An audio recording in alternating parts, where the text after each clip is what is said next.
Hello students, I hope you all are doing well. Students, today I am going to explain you some important diagrams of class 10th science जो boards के लिए important हैं और जिनकी practice की आपको बहुत ज़्यादा ज़रूरत है and try that practice these diagrams in your holidays. I am going to upload this video in your summer vacations, so this is a good chance to practice these videos. Okay, so let us start. Before starting to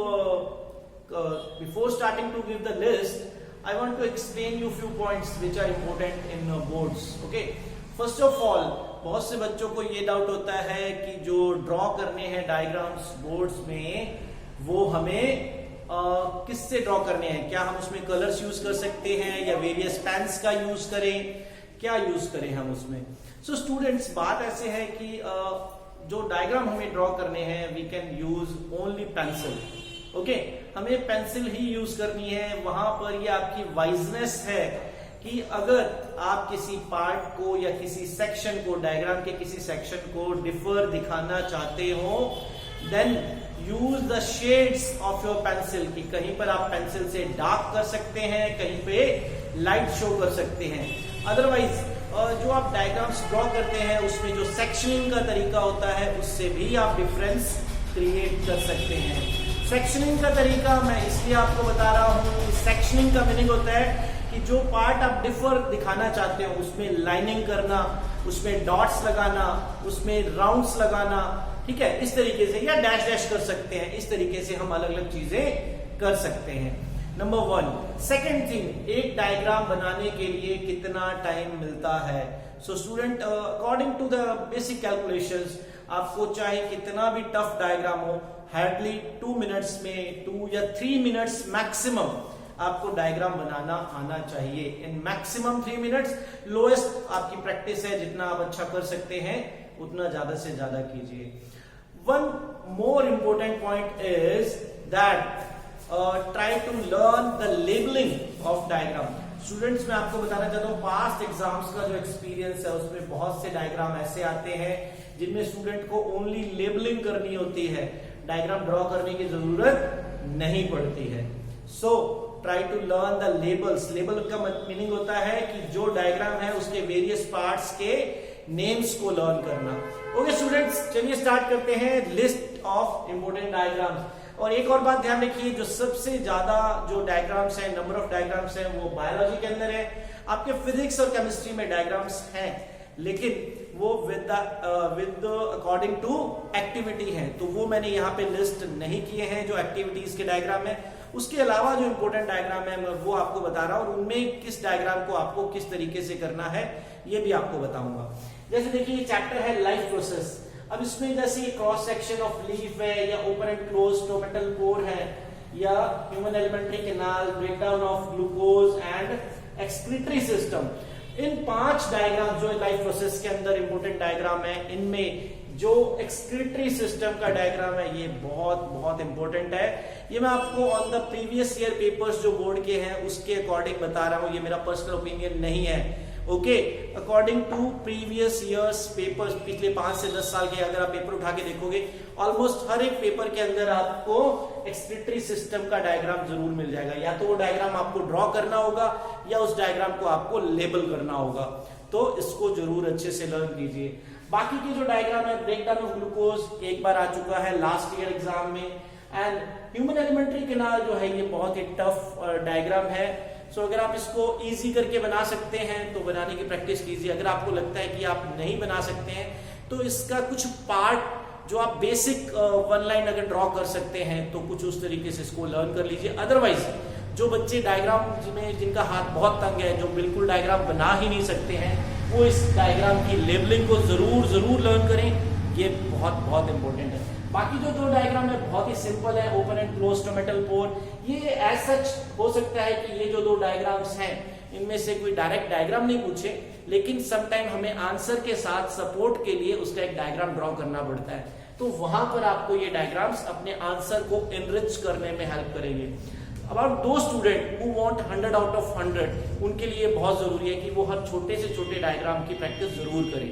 because जब आप 100% marks के लिए practice करते हैं तो वहां पे answer के साथ में अगर आपकी बुक में डायग्राम दिया हुआ है और वो ड्रॉ किया जा सकता है बाय द स्टूडेंट, मींस अगर वो एक 2D डायग्राम है, कोई पिक नहीं है, ठीक है, अगर वो एक डायग्राम ड्रॉ किया जा सकता है और वही डायग्राम अगर आप अपने आंसर के साथ ड्रॉ करते हो in your exams, it will give a good impression. I am not saying कि आप हर आंसर के साथ डायग्राम ड्रॉ करें, लेकिन जहां पे अवेलेबल है वहां पे मत छोड़िए, आंसर मार्क्स गेन करने का बहुत अच्छा तरीका है। चलिए नेक्स्ट चैप्टर की तरफ मूव करते हैं। ये कंट्रोल एंड कोऑर्डिनेशन है, structure of neuron.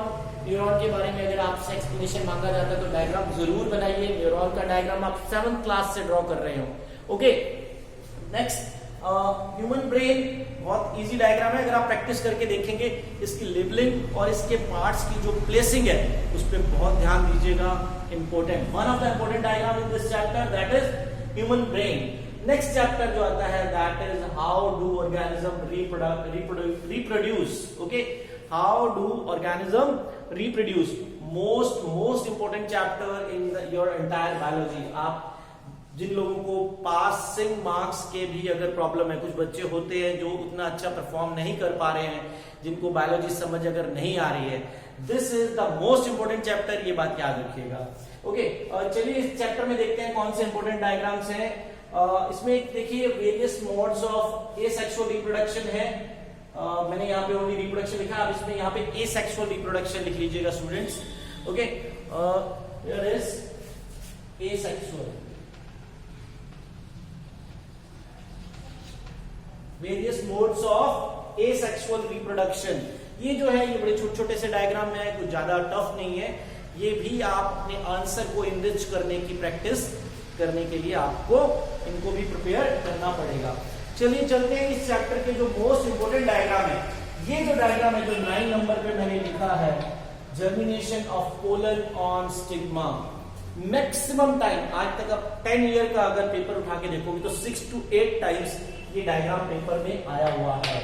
Okay, this is most important diagram. Okay students, ध्यान रखिएगा, जर्मिनेशन, ये वो टाइटल मैंने जो आपकी बुक में है वही लिखा है एज इट इज, एनसीईआरटी के अंदर दिया हुआ है, that is germination of pollen on stigma. ये डायग्राम आपके पेपर्स में लास्ट 10 ईयर के अगर आप पेपर्स देखोगे उसमें 6 to 8 टाइम्स ये डायग्राम आया हुआ है। इसकी लेबलिंग करना, इसको ड्रॉ करना सीखिए, मोस्ट इंपोर्टेंट डायग्राम है। नेक्स्ट आफ्टर उसी डायग्राम के नीचे एक छोटा सा एक पी के सीड को कट करके दिखाया हुआ है, कॉटिलेटेड डाइकोटिलेटेड, ये भी एक बार आ चुका है जर्मिनेशन का डायग्राम, इसे भी देख लीजिएगा, तो ज्यादा बड़ा नहीं है। उसके बाद आता है मेल एंड फीमेल रिप्रोडक्शन। इन दोनों में फीमेल रिप्रोडक्टिव ऑर्गन काफी टाइम आ चुका है। वैसे तो आप अगर दोनों की प्रैक्टिस कर लें तो बढ़िया है, क्योंकि इन दोनों में से एक क्वेश्चन पक्का आता है। Each and every time one question is asked from male or female reproductive organ। अगर आप दोनों का डायग्राम भी सीख लेते हैं तो अपने आंसर में आपको फुल मार्क्स लेने में ये हेल्प करेगा। इंडिविजुअल अगर डायग्राम भी आपको ओनली अगर आप लर्न करते हैं तो फीमेल रिप्रोडक्टिव पार्ट का जो डायग्राम है उस पे ज्यादा प्रैक्टिस कीजिएगा। चलिए, ये तो थे आपके बायोलॉजी के जो डायग्राम्स हैं। एक लास्ट चैप्टर है उसमें कोई डायग्राम नहीं है, कंट्रोल एंड कोऑर्डिनेशन का है, आई थिंक, नहीं sorry, that is about speciation वाला जो चैप्टर है उसका है, उसमें कोई डायग्राम नहीं है। चलिए चलते हैं फिजिक्स। फिजिक्स में जो फर्स्ट चैप्टर आता है जिसके हमें डायग्राम्स को लर्न करना बहुत जरूरी है, that is light. Okay, light के अंदर वेरियस जो लेंसेज हैं या वेरियस मिरर्स हैं उनके जो रे डायग्राम्स हैं आपको वो समझने हैं। यहां ध्यान रखिएगा, यहां पर आपको diagram as it is cram करने से फायदा नहीं होगा। उनको समझिएगा कि ऑब्जेक्ट की जो पोजीशन है उसको अगर नियर टू लेंस या मिरर लेके आते हैं तो इमेज में क्या फर्क होता है और इमेज में क्या चेंजेस होते हैं अगर ऑब्जेक्ट की जो पोजीशन है उसको लेके जाते हैं तब, या फिर मिरर या लेंस को अगर हम चेंज करते हैं तो। Okay students, so this is about the light. मैं आपको बार बार बता रहा हूं इसके जो डायग्राम्स हैं वो आपको understand, you have to understand all these diagrams, समझने हैं। खाली रट्टा मारने से इन डायग्राम्स को काम नहीं चलेगा। जो बायोलॉजी तक के डायग्राम थे वो आपको क्रैम करने थे, वो आपको लर्न करने थे, बट फिजिक्स में जो लाइट का चैप्टर है इसमें जो nature, position and size of image formed by convex lens, concave lens और मिरर के भी देख लीजिएगा, ये आपको समझने हैं। You have to understand all these diagrams. इनको रट्टा मारने से काम नहीं चलेगा, लेकिन उन डायग्राम्स को देख के आपको एक आइडिया हो जाएगा कि ऑब्जेक्ट को कैसे ड्रॉ करना है या प्रिंसिपल एक्सिस को कैसे ड्रॉ करना है। जो बिल्कुल जो बेसिक्स हैं वो आपको अंदाजा लग जाएगा। नेक्स्ट चलते हैं ह्यूमन आई कलरफुल वर्ल्ड। इसमें सबसे पहले जो फर्स्ट टॉपिक आता है ह्यूमन आई के बारे में, आप 8th क्लास में इसको स्टडी कर चुके हैं। इस डायग्राम को सेम डायग्राम रिपीट हो रहा है, बहुत ही इजी डायग्राम है, प्रैक्टिस कीजिए। समटाइम हो जाता है कि ये क्वेश्चन भी पूछ लिया जाता है। ओके, उसके बाद most important one of myopia and hypermetropia, दो आई डिजीज हैं, आई डिफेक्ट्स हैं, इनके बारे में बताया हुआ है। स्टूडेंट्स इसमें हर एक आई डिफेक्ट के 3 डायग्राम्स आपको बुक में दिए हुए हैं, आपको वो 3 के 3 बनाने हैं, एज इट इज आपको लर्न करने हैं।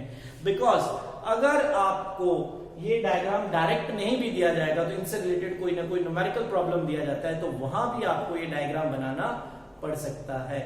सो ये भी बहुत बहुत इंपॉर्टेंट डायग्राम है।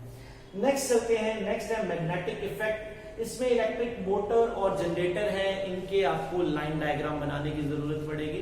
बिकॉज अगर आएगा तो इनका पूरा एक एक्सप्लेनेशन आएगा और वो भी 5 मार्क्स वाले क्वेश्चन में आएगा। तो स्टूडेंट मैं आपको यहाँ पे एक सलाह दे रहा हूं, दैट इज कि ये जो चैप्टर है इसके ये जो 2 डायग्राम है इलेक्ट्रिकल मोटर एंड जनरेटर, इसके डायग्राम आप एनसीईआरटी में से नहीं ड्रॉ कर पाएंगे। वो डायग्राम 3D डायग्राम है या थोड़े टफ डायग्राम है। ट्राई दैट कि कोई और बुक आप प्रेफर करें और उससे इसकी तैयारी करें। नेक्स्ट एक लास्ट में एक चैप्टर आता है सोर्सेज ऑफ एनर्जी।